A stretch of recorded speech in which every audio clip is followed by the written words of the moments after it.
There you go. Okay. We're getting the bugs out of this right now. And welcome to the person who just came in. Is that right? That's my Auntie Deb. All right, welcome. Our speaker today is the Associate Pastor, United Fellowship Chapel. And I know the words that she's going to be saying is going to ignite knowledge within you. That's going to be of assistance to going through the world that we're in right now. Rev Angie. Hello, good afternoon. Good Afternoon. So our monthly subject is cleansing. How interesting. And our actual talk today is expectation, letting go of the past and living in the present. So this was really an interesting subject for me this month, and for right now, for this week. This refers me back to a time frame where when I was with my mate for 10 years, Kalani, from Hawaii. And my expectation was that we would be together forever. And what really happened was it wasn't, we're not expected to have anything, daily. But in my mind, I expected that would be what it was. And what happened was I was away. I was away handling my maternal grandmother's death. And he ended up with a fast-acting cancer. And he ended up in the hospital. And I had to rush home, and it was his birthday when I got to the hospital. And when I got home, I rushed home and grabbed his hat and his hairspray, because the kind of person that he was so particular about his hair. He was very vain about that hair. And I just knew that that's what he really wanted. And I got there and brought him the hat and hairspray, and he just looked at me, and I knew, from that point forward, he was letting go of the past, and he was living in that moment. And he said to me, "What is that? Why did you bring that?" And I said, "Well, this is you. This is your norm." And he said, "There isn't anything norm now. All there is love from this point forward." And that right there, that very moment, changed my life forever. I started to realize that every single day is the most important day of our life. And I had about 2.5 weeks with him. And his hair was a mess. It was just funny. I mean, it was a very interesting experience to see that. But he went on with his life and went on to the other side, and has been a great help for me throughout all of this, because we knew that, we talked about this and that he would be assisting, and that's where it would be. And from that point forward, I had everything was letting go of the past and living in the present. Everything. My grandfather called as as we had been doing the passing of Kalani, and he said, "Coming out this way, and we'll both figure out what we're going to do." And I just knew that my time on Maui, on Hawaii in general, was over, and that was the past. And so that was the present. It was like, okay, that's what I'll do. And I got there, and everything was different. Everything. It was winter. It was coming to be winter. It was October by that time. And in Oklahoma, it's like near winter and it's freezing, and I just came from the summer. So it was very interesting. And his birthday it was his 90th, and he decided to go 90 miles an hour on the road with me. He said, hey, this is my birthday and I can do whatever I want. And so he did. Scared the living daylights out of me. And then he had a heart attack that night, which again scared the living daylights out of me. It was another living in the present. I had to, snap out of what I was in again and start over. So it was just like repeat.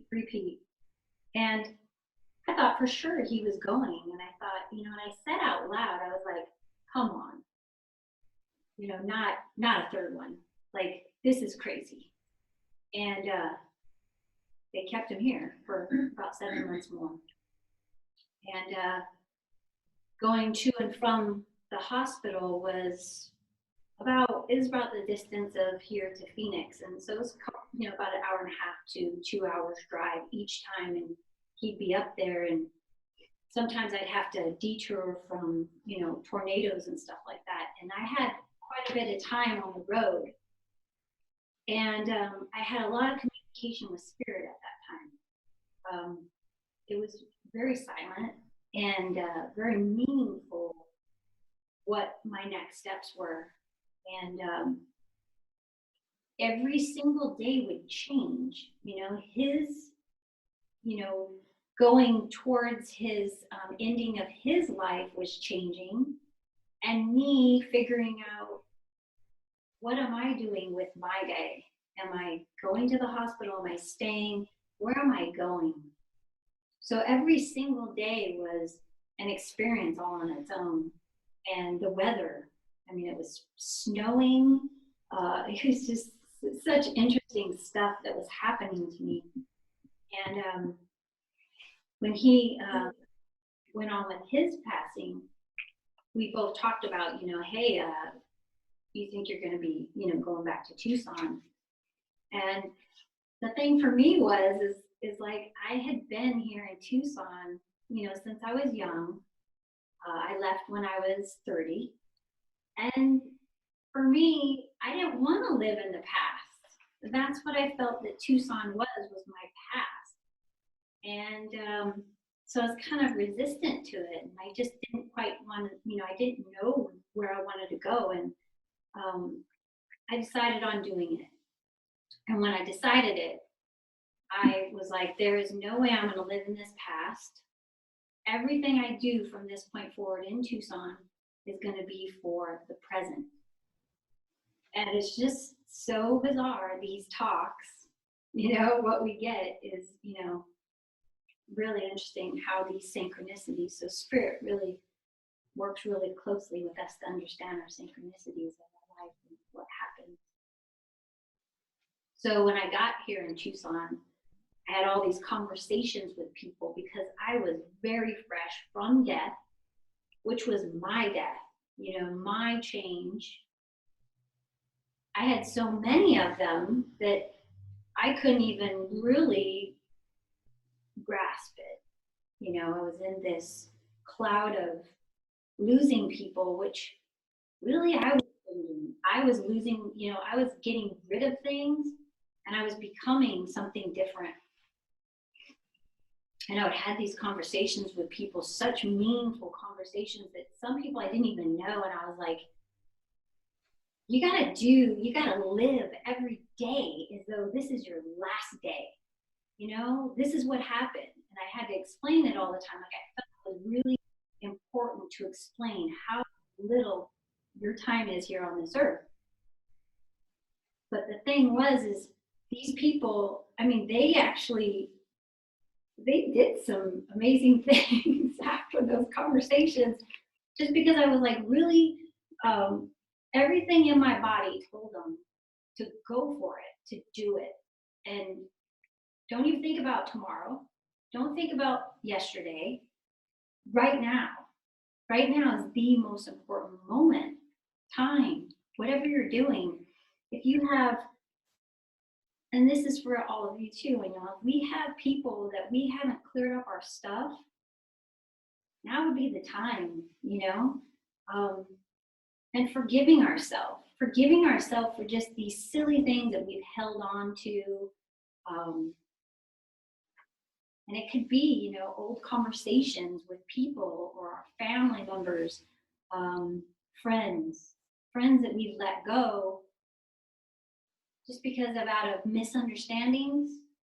If you don't want to go back there, which is probably good, we can forgive, right here, right now. And that heals and that lets go of the old so that we can go to the now.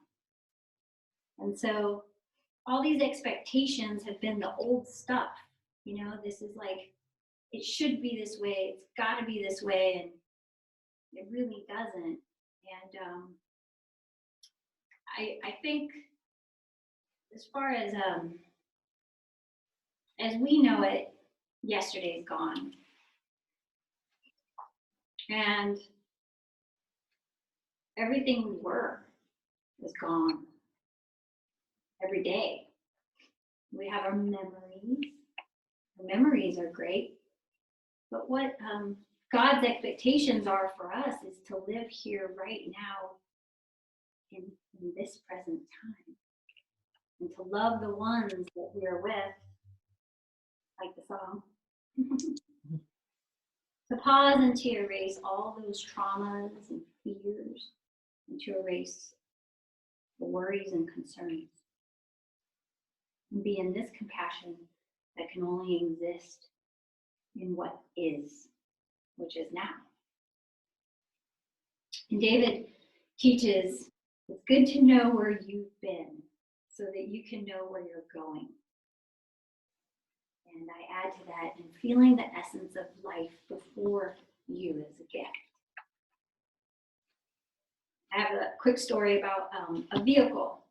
I had a Toyota Sequoia, and I had it for a good 3.5 years or something, and I could have kept it, and I knew that I should make a decision on this pretty soon. It's getting up high up in miles, and I love this baby. I called her my angel.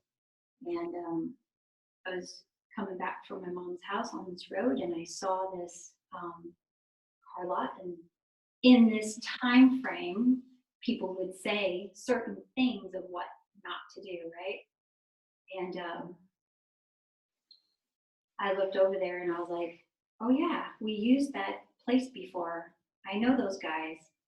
And I had my mechanic refer me to them before, and I thought, I'm gonna look them up online and see what they have. And lo and behold, I had been actually manifesting what I wanted. And I had a certain color, a certain style, and it was there. Mm-hmm. And, I was like, oh boy, it wasn't brand new, but it's newer. And I talked to a couple people, and I even asked opinion. And I thought that I decided against it, and that I was going to go brand new. And anyway, I went by there, and something kept pressing me to go back, because they kept, they said that, you can bring your vehicle and we'll just tell you what your worth is. And so something kept pressing me to go, and I thought I made my decision. And, Spirit was like, I kept getting pulled. And so I was like, okay, I'm going to go find out how much this vehicle is worth. And that's it.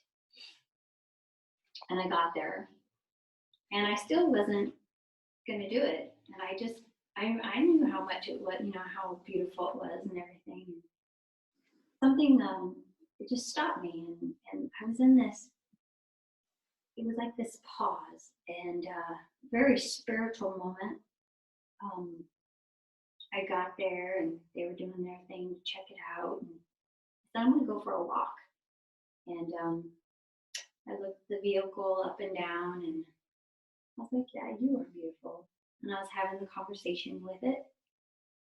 And there was like this moment of, God consciousness of, you know, that's the old and this is your new, you know. And it was this week, you know, I was like, yeah, that's it. So I went back in there and, you know, didn't rush into it.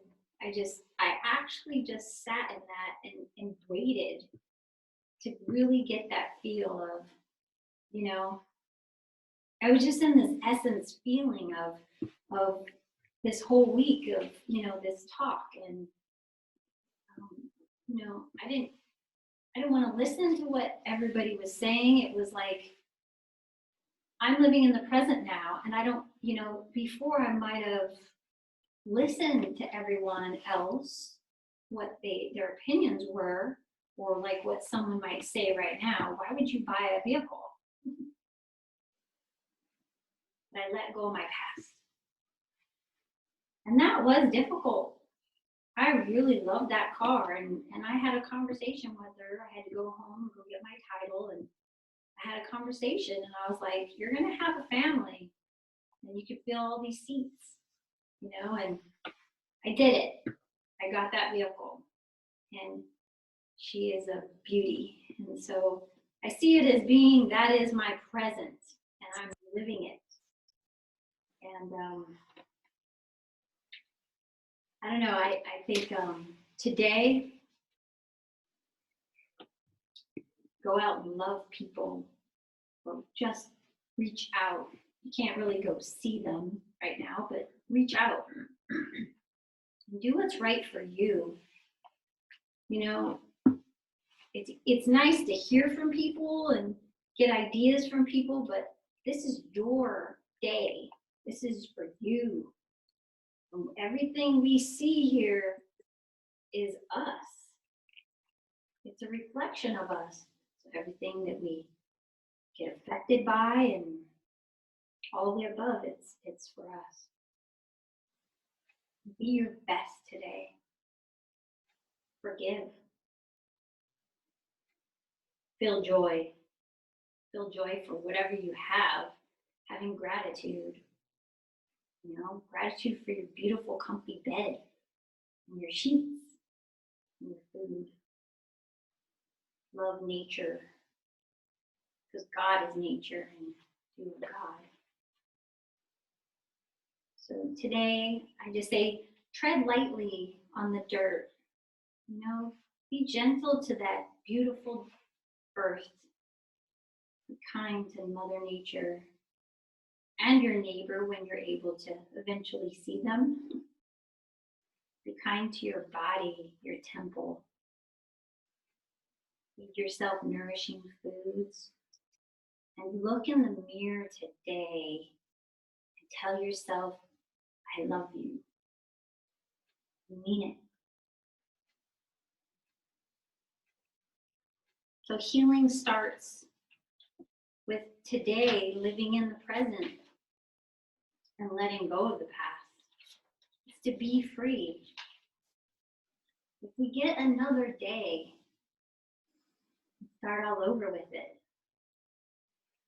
And that's what's so special about it. We can let it all go and replace it with happiness, health, and wealth. And we'll be living with joy. Your beliefs about reality create your experience of it. I read that in, I believe this book was called Living in Joy.